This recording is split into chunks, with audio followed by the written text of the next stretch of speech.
Viewers, আমরা আজকে part 2টা স্টার্ট করব, যেটা আমরা সলভ করছিলাম জুনিয়র ইঞ্জিনিয়ার পিএসসি 2018। চলো, তাহলে আগের দিন আমরা 1 থেকে 9 অবধি করেছিলাম, আজকে আমরা 10 থেকে শুরু করব।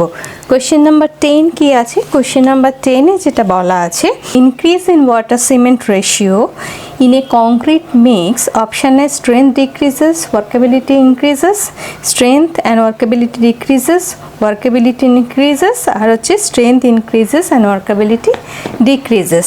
তাহলে আমরা যদি এখানে কোয়েশ্চেন নাম্বার 10টা বলি, এখানে আমি গ্রাফটা যদি একটু ফলো করি, দেখো এখানে water cement ratio versus compressive স্ট্রেংথের একটা গ্রাফ টানা হয়েছে। সেখানে দেখো ইনিশিয়ালি যদি আমরা ভাইব্রেটর ইউজ করি, তাহলে ওয়াটার সিমেন্ট রেশিও বাড়ার সাথে সাথে কিন্তু আমরা কম্প্রেসিভ স্ট্রেংথ বাড়ছে কতক্ষণ অবধি, যতক্ষণ না ফুললি কম্প্যাক্টেড হয়ে যাচ্ছে। আর হ্যান্ড কম্প্যাকশন যদি ইউজ করি, সেক্ষেত্রেও কিন্তু ওয়াটার সিমেন্ট রেশিও বাড়ার সাথে সাথে আমার কিন্তু কম্প্রেসিভ স্ট্রেংথ বাড়ছে কতক্ষণ পর্যন্ত না, যতক্ষণ পর্যন্ত কম্প্যাক্টেড হয়ে যাচ্ছে টোটালি। তাহলে কম্প্যাকশন হয়ে যাওয়ার পর আমার কিন্তু ওয়াটার সিমেন্ট রেশিও বাড়ার সাথে সাথে আমার কিন্তু কি হচ্ছে, কম্প্রেসিভ স্ট্রেংথ ডিক্রিজ করছে। তাহলে ইন জেনারেল কেস আমরা বলতে পারি যে আমাদের কিন্তু কি হয়, যে ওয়াটার সিমেন্ট বাড়ালে আমার কিন্তু কম্প্রেসিভ স্ট্রেংথ ডিক্রিজ করে। নাম্বার 1।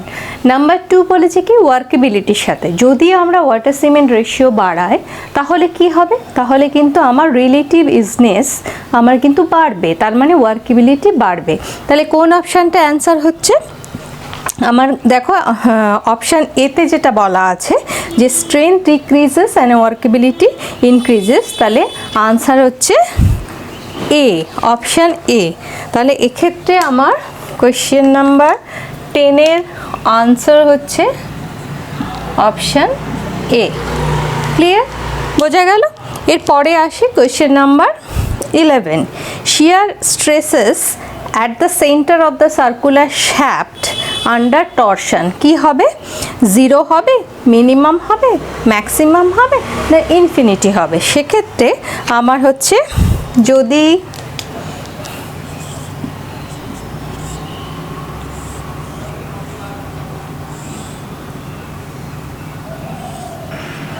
আমি টরশন একটা অ্যাপ্লাই করছি, তাহলে এখান থেকে এটা যদি রেডিয়াস আর হয়, তাহলে আমরা যে ফর্মুলাটা জানি সেটা হচ্ছে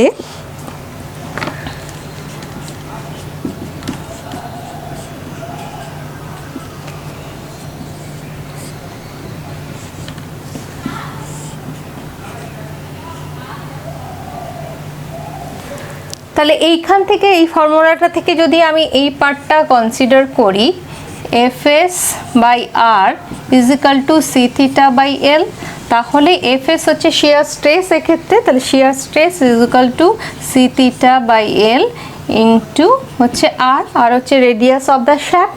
তাহলে অ্যাট দ্য সেন্টার, তাহলে তখন কি হচ্ছে, রেডিয়াস আর ইকুয়াল টু 0 হচ্ছে। তাহলে when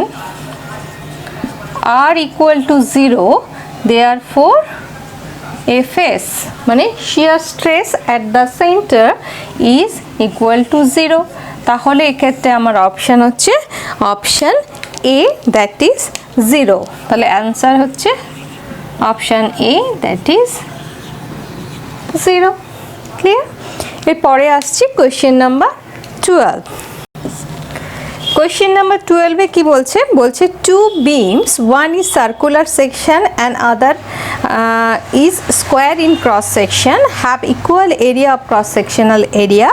when its beam are subjected to bending, তখন option A both beams are equally economical, option B square beam is equally economical, আর option C circular beam is more economical, আর option D none of the above. তাহলে এখানে আমরা কিভাবে ভাববো? প্রথমে দেখো, আমরা এটা জানি যে যখন বেন্ডিং মোমেন্ট আমরা অ্যাপ্লাই করি বা মোমেন্ট অ্যাপ্লাই করি, তখন আমার কি হয়, বেন্ডিং স্ট্রেস ডেভেলপ হয় অ্যাট দ্য বিম। তাহলে আমার সেই ফর্মুলাটা কি?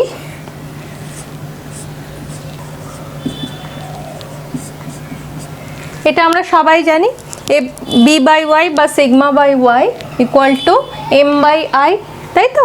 এখানে সিগমাটা হচ্ছে তোমার বেন্ডিং স্ট্রেস, তাহলে bending stress is equal to m/i into Y. Clear? তাহলে এই ফর্মুলাটা থেকে এটা বলা যায় যে bending stress inversely proportional to the I moment of inertia of the section, of that section। তাহলে I of square beam বা square section is greater than I of circular section, যেহেতু ক্রস সেকশনাল এরিয়া সেম বলেছে। তাহলে এখান থেকে আমরা কি conclusion draw করতে পারি যে bending stress at square section is less than bending stress as circular section।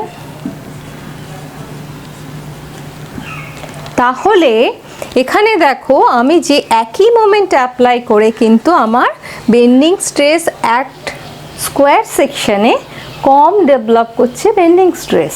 একই মোমেন্ট অ্যাপ্লাই হচ্ছে circular as well as square, কিন্তু বেন্ডিং স্ট্রেস ডেভেলপ করছে স্কোয়ারে আমার কম। তাহলে এটা অনেকটা আমার সেফ থাকছে। তাহলে সেই অ্যাঙ্গেল থেকে আমার স্কোয়ার সেকশনটা কিন্তু আমার কি হচ্ছে, ইকোনমিক্যাল হচ্ছে, নাম্বার ওয়ান। নাম্বার টু, যখন আমরা ফর্ম ওয়ার্ক করি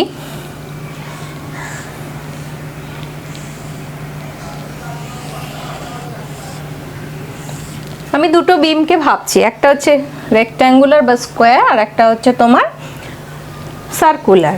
তাহলে সেখানে এইখানে কিন্তু ফর্ম ওয়ার্ক করাটা ইজিয়ার দ্যান সার্কুলার সেকশন। এক্ষেত্রে আমার স্কিলড লেবার লাগবে, এক্ষেত্রে কম স্কিল লেবার হলেও আমার সেক্ষেত্রে কিন্তু আমি কাজটা করে নিতে পারবো। এটা একটা পয়েন্ট। দিন করছি তখন কিন্তু আমার এখানে কম্প্যাকশনটা অনেক ইজিয়ার হবে দেন এই জায়গাটায় আমার কম্প্যাকশন করতে। ঠিক আছে?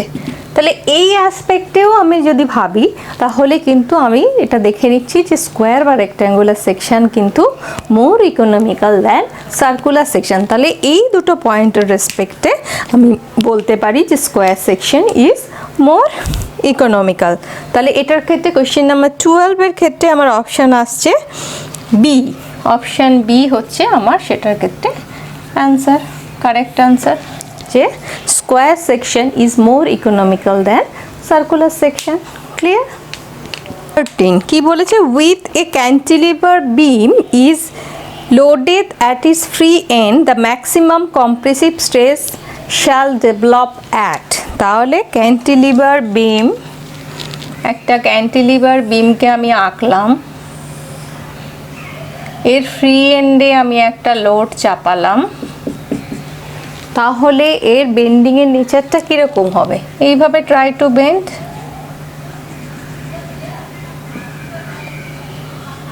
তাই তো? তাহলে এইভাবে যদি বেন্ড করতে চায় মানে এখানে আমার কি হচ্ছে, কি মোমেন্ট ডেভেলপ করছে, হগিং না স্যাগিং? হগিং। তাহলে হগিং মোমেন্টের ক্ষেত্রে আমার কিন্তু টপের ফাইবারটা, টপ ফাইবার যেটা, সেটা আমার কি ডেভেলপ করছে, maximum tension.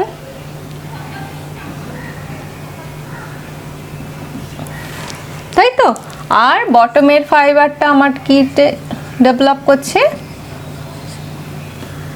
Bottom fibre maximum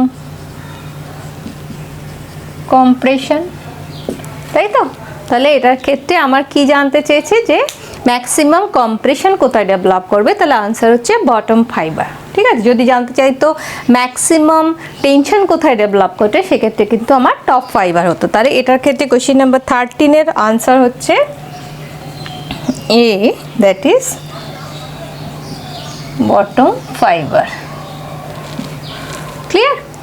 এরপর আসি কোয়েশ্চেন নাম্বার 14। কোয়েশ্চেন নাম্বার 14-এ কি বলা আছে, section modulus of a circular section about an axis through CG. তাহলে section modulus, what is section modulus? Question number 14, section modulus হচ্ছে যেটাকে আমরা জেড দিয়ে আইডেন্টিফাই করি, সেটা হচ্ছে I/Y। আমার কি বলেছে, section modulus of a circular section. তাহলে আই এর ক্ষেত্রে আই সার্কুলার কত, পাই/6। 64, যদি ডায়ামিটার ডি হয় তাহলে D to the power 4, Y মানে আমি যদি সার্কুলার সেকশনটা ভাবি এটা হচ্ছে সিজি, তাহলে এইটা যদি আমার ডায়ামিটার ডি হয় তাহলে ম্যাক্সিমাম ফাইবারের ডিস্টেন্স d/2, তাই তো? তাহলে এখানে সিজি থেকে তাহলে এটা হচ্ছে d/2, তাহলে z ইকুয়াল টু এটা বাই এটা, তাহলে π/64 d to the power 4 divided by d/2, তাহলে হচ্ছে 32/3, দ্যাট ইজ π/32 d3। তাহলে z বেরোলো কি π/32 d3, এটা হচ্ছে সার্কুলারের আমার বেরোলো। এটা যখন করবে তখন কিন্তু অবশ্যই তোমরা রেক্ট্যাঙ্গুলার, সার্কুলার তো করছোই, আর ট্রায়াঙ্গেল, সেমি সার্কেল এই সব কটারই কিন্তু সেকশন মডিউলাস বের করে রাখবে এবং কোশ্চেনের পাশেই কিন্তু সেটা লিখে রাখবে, ঠিক আছে? তাহলে সেটা এটার ক্ষেত্রে আনসার হচ্ছে D, that is π/32 d3। Clear? তাহলে এটা বোঝা গেল। কোয়েশ্চেন নাম্বার 15, কোয়েশ্চেন নাম্বার 15 কি বলছে? When the shear force diagram is parabolic curve between 2 points, it is indicate there is a point load of 2 points, no loading, uniformly distributed load or uniformly varying load। দেখো shear force diagram, ঠিক আছে, parabolic কখন হবে? ধরো আমি যদি একটা simply supported বিমই ভাবি, তাহলে এখানে যদি পয়েন্ট লোড থাকে সেক্ষেত্রে আমার শিয়ার ফোর্স ডায়াগ্রামটা কীরকম হবে? এখানে আর এ আসছে, এখানে আর বি হচ্ছে, এখানে এটা ধরো সি, এটা এ, এটা বি, এখানে পি একটা লোড আসছে, তাহলে লেফট চাপ এটা এইভাবে এসে এরকম একটা কিছু আমার এসএফডি হবে, point load. when no load, তাহলে এই লোডটা আমার থাকছে না, তাহলে সেখানে কোনো শিয়ার ফোর্স ডায়াগ্রাম হবে না, তাই তো? কোনো লোড নেই, তাহলে আর এ আর বি 0, সেক্ষেত্রে আমার নো শিয়ার ফোর্স ডায়াগ্রাম। তাহলে shear force when no load। আর যদি আমার ইউডিএল থাকে, যদি ডব্লিউ হয়, তাহলে আমার শিয়ার ফোর্স ডায়াগ্রামটা কি হবে? এরকম একটা কিছু হবে। তাহলে এটা হচ্ছে শিয়ার force diagram when UDL act করছে। তাহলে এক্ষেত্রে এটাও কিন্তু স্ট্রেট লাইন, তাহলে আমার ইউনিফর্মলি ভ্যারিং লোড যদি আমার এখানে অ্যাক্ট করে সেক্ষেত্রে আমার কিন্তু শিয়ার ফোর্স ডায়াগ্রামটা আমার প্যারাবোলিক হবে।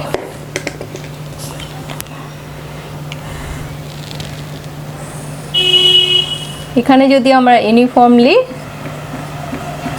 ভ্যারিং লোড আমার এখানে অ্যাক্ট করে তাহলে shear force diagram SFD will be parabolic. তাহলে এটা কোন অ্যাকশনটা হবে আমার আনসার? তাহলে কোয়েশ্চেন নাম্বার 15 এর ক্ষেত্রে আনসার হচ্ছে last one, that is D. যখন ইউনিফর্মলি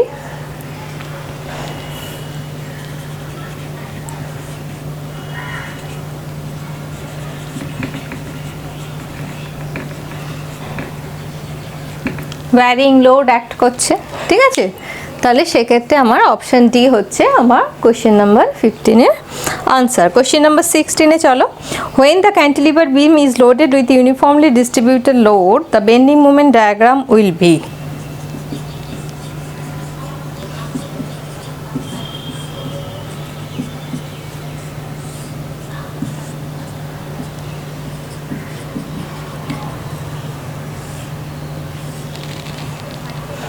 আমার এখানে যেটা জানতে চেয়েছে সেটা হচ্ছে বেন্ডিং মোমেন্ট ডায়াগ্রাম, কিন্তু আমি দুটোই দেখিয়ে দিচ্ছি। শিয়ার ফোর্স ডায়াগ্রামের আমি যদি এক্স ডিস্টেন্সে নিই ফ্রম দ্য ফ্রি এন্ড, তাহলে S F X shear force at X distance কী হবে? ডব্লিউ ইন্টু এক্স, এটা হচ্ছে ইকুয়েশন একটা হলো শিয়ার ফোর্সে। আর বিএম এক্স কী হবে? যে বেন্ডিং মোমেন্ট অ্যাট এক্স ডিস্টেন্সে হচ্ছে ডব্লিউ ইন্টু এক্স, এটা হচ্ছে ফোর্স।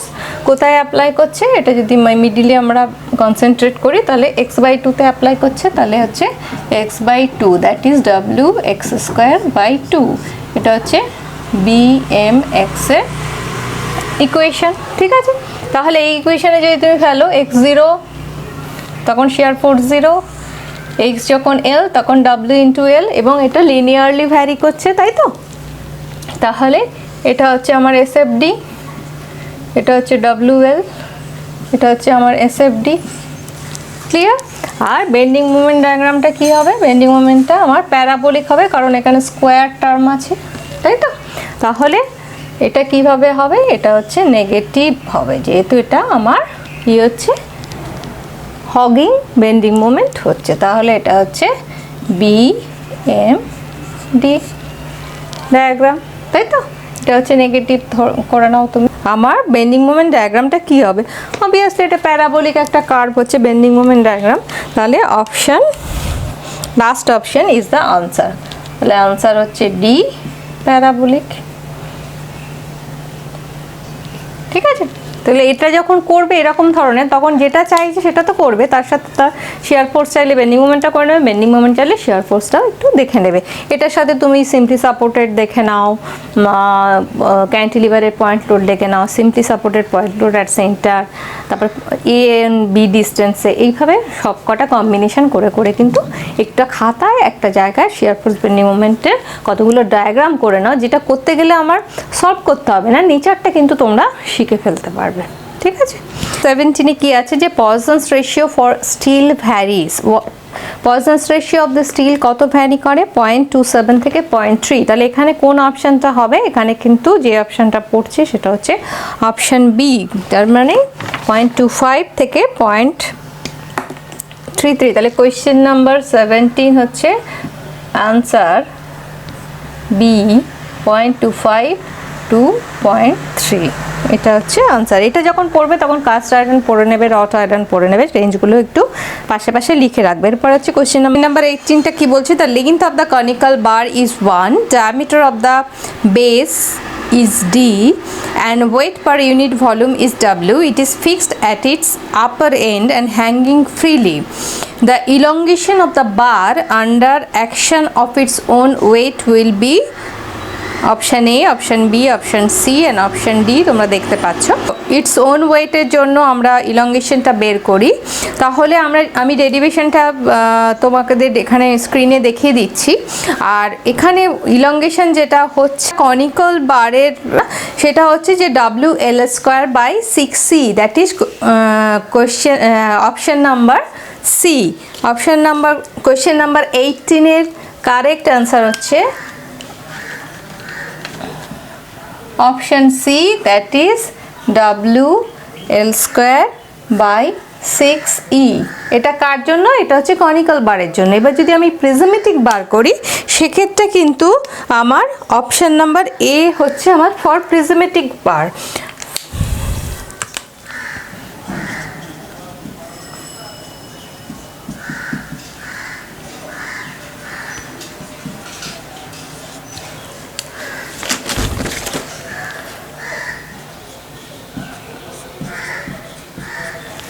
তাহলে এটা আমরা একটু, এইটা কনিক্যাল বারটা যখন পড়বো তখন আমরা প্রিজমেটিক বারটাও একটু দেখে নিলাম। এবার এখান থেকে আর একটা রিলেশনশিপও আসতে পারে বা আমরা শিখে নিতে পারি, সেটা হচ্ছে কি, যে elongation of prismatic bar is equal two 3 Times of elongation of conical bar।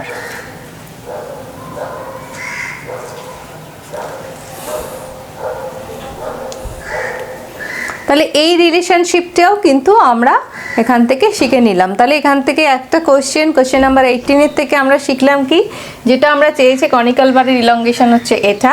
Prismatic বার যদি চাইতো তাহলে আমার ইলংগেশন হতো WL²/2E। আর কি আমাদের একটু রিলেশনশিপও এটার থেকে আমরা বলতে পারি যে elongation in prismatic bar is equal two 3 Times of the elongation in conical bar. Question number 19 কি বলছে? Modular ratio of the material is the ratio of linear stress to linear strain, shear stress to shear strain, their modulus of elasticity আর their modulus of rigidities। এখানে দেখো আমার, তাহলে আমরা কি জানি, ধরো আমি যদি মডিউলার রেশিও অফ কংক্রিট জানি, তাহলে এ হচ্ছে ইএস বাই ইসি, তাহলে দুটো ডিসি মেটেরিয়ালের আমার কি ইয়াংস মডিউলাসের রেশিও হচ্ছে মডিউলার রেশিও। তাহলে সেক্ষেত্রে কিন্তু আমার দেয়ার মডিউলাস অফ ইলাস্টিসিটি, এটার ক্ষেত্রে আমার কিন্তু কারেক্ট আনসার। তাহলে আনসার হচ্ছে কোশ্চেন নাম্বার 19 এর ক্ষেত্রে C, their of elasticity, ratio of their modulus of ইলাস্টিসিটিস।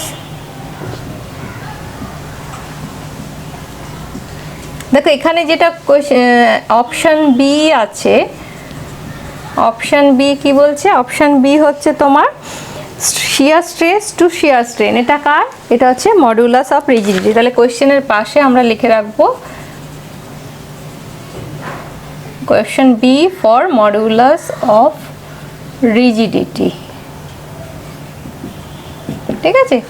এইটা কিন্তু আমার এই কোশ্চেনের আনসার। আর অপশন বিটা কার আনসার, অপশন বিটা আনসার হচ্ছে যখন মডিউলাস অফ রিজিডিটি চাইবে তখন ওটা হচ্ছে shear stress to shear strain. তাহলে এই কোশ্চেনের সাথে সাথে আমরা ওটাও কিন্তু পড়ে রাখলাম এবং কোশ্চেনের পাশে ওটা লিখে রাখলাম।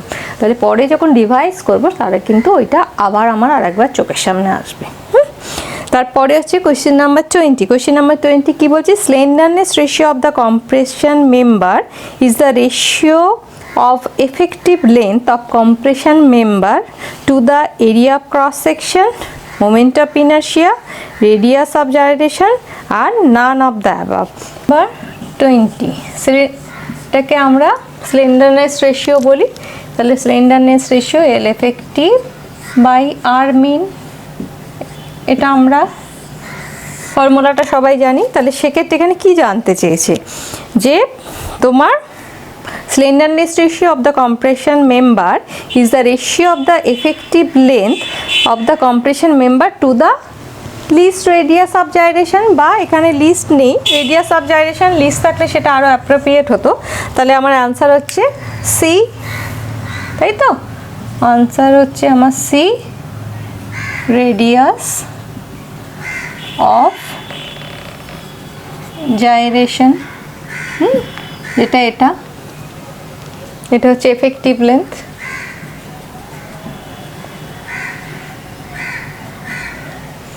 বুঝে গেছে। 21 কি জানতে চাই, which of the following is the best compression member, single section, double angle section, I section and tubular section. Best compression member কিন্তু আই সেকশন। তাহলে সেক্ষেত্রে আমার আনসার হচ্ছে C, that is I section. তার পরের পার্টটা হচ্ছে তোমার কি, butt welding is specified by, এটা কিন্তু পিএসসি 2011-এও এই কোয়েশ্চেনটা এসেছিল, আবার 2018-এও এসেছিল। কিছু কিছু কোয়েশ্চেন কিন্তু সবসময় রিপিট হয়, সেই জন্য প্রিভিয়াস ইয়ারের কোয়েশ্চেনগুলো কিন্তু আমরা অবশ্যই সলভ করব। সেটা আমি অ্যাসিস্ট্যান্ট ইঞ্জিনিয়ারের পরীক্ষা দিই বা জুনিয়র ইঞ্জিনিয়ারের পরীক্ষা দিই, ঠিক আছে। তাহলে সব কোয়েশ্চেন যদি আমি সলভ করে ফেলতে পারি তাহলে কিছু পার্সেন্টেজ অফ কোয়েশ্চেন কিন্তু আমার কমন পাওয়ার সম্ভাবনা থেকে যাচ্ছে। তাহলে এখানে butt welding is specified as leg length, plate thickness, effective throat thickness আর পেনিট্রেশন থিকনেস। বাট ওয়েল্ডিং কীভাবে স্পেসিফাইড করা হয়, এটা করা হয় কিন্তু এফেক্টিভ থ্রোট থিকনেস দিয়ে। বাট ওয়েল্ডিং কোনটা,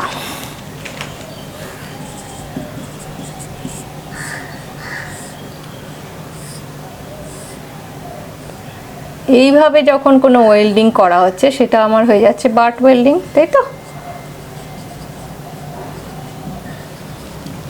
এটা কিন্তু আমরা এফেক্টিভ থ্রোট থিকনেস দিয়েই আমরা স্পেসিফাই করি। তাহলে এটার ক্ষেত্রে আমার অ্যান্সার হচ্ছে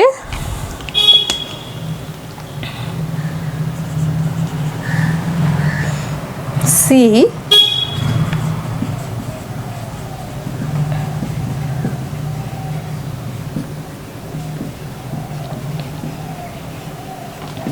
এটা যেমন এক সাইডে ওয়েল্ডিং করা হয়েছে, এটা বোথ সাইডে হতে পারে, সিঙ্গেল ভি হতে পারে, বোথ সাইড মানে এইরকম, এদিকে ওয়েল্ডিং হলো এদিকে ওয়েল্ডিং হলো, সিঙ্গেল ভি হচ্ছে এইরকম,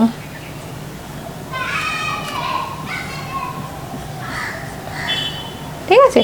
এরকম বিভিন্ন রকম বাট ওয়েল্ডিং হতে পারে। এটা যখন বাট ওয়েল্ডিং যখন পড়বে তখন কিন্তু ফিলেট ওয়েল্ডিংটাও একটু দেখে রাখবে, এবং ফিলেট ওয়েল্ডিংয়ের যে পার্টগুলো আছে, butt welding, fillet welding, slot welding and plug ওয়েল্ডিংয়ের যে পার্টটা, সেই পার্টগুলো কিন্তু একটুখানি দেখে রাখবে। ফিলেট ওয়েল্ডিংয়ের কীভাবে স্পেসিফাই করা হয়, মিনিমাম থিকনেস কত দেওয়া হয়, minimum length of the but welding কত দেওয়া হয়, সেগুলো কিন্তু একটুখানি এই জায়গাটায় লিখে পাশে পাশে লিখে রাখবে, তাহলে একবারে পড়াটা হয়ে যাচ্ছে। এরপরে হচ্ছে কোয়েশ্চেন নাম্বার 23।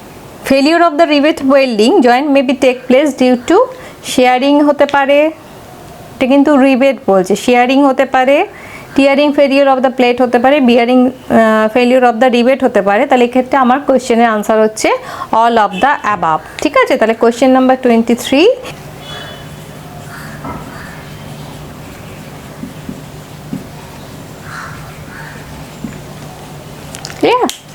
নাম্বার 24-এ যেটা আছে সেটা হচ্ছে যে heat of hydration in the cement at the early stage is maximum for, কার ক্ষেত্রে এটা ম্যাক্সিমাম হবে? হিট অফ হাইড্রেশনের ক্ষেত্রে C3S যখন থাকছে, তাহলে C3S হচ্ছে is the right answer.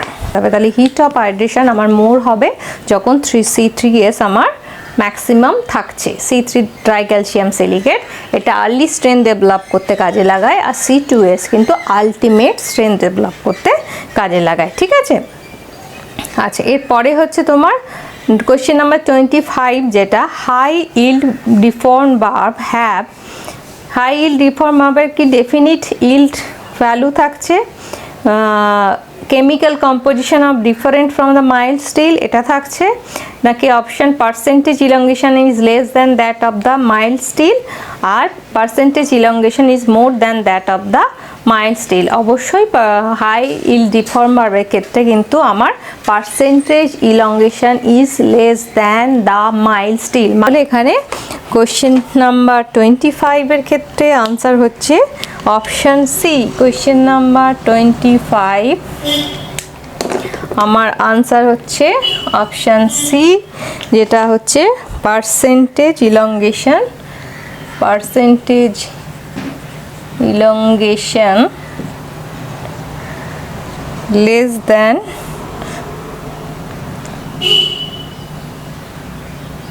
Mild still, আমি শর্ট ফর্মে লিখলাম। ঠিক আছে, অপশন সি হচ্ছে এক্ষেত্রে আমার আনসার। বোঝা গেছে? তাহলে আজকে আমরা 10 থেকে 25 অবধি করলাম। এর পরের দিন আমরা আবার 26 থেকে যতটা পারা যায় একবারে সেটা আমি দেওয়ার চেষ্টা করব। আর তোমাদের যদি ভালো লেগে থাকে অবশ্যই শেয়ার করো এবং সাবস্ক্রাইব করো। আগামী দিনে আরও চেষ্টা করব নতুন নতুন ক্লাস দেওয়ার জন্য। ভালো থেকো।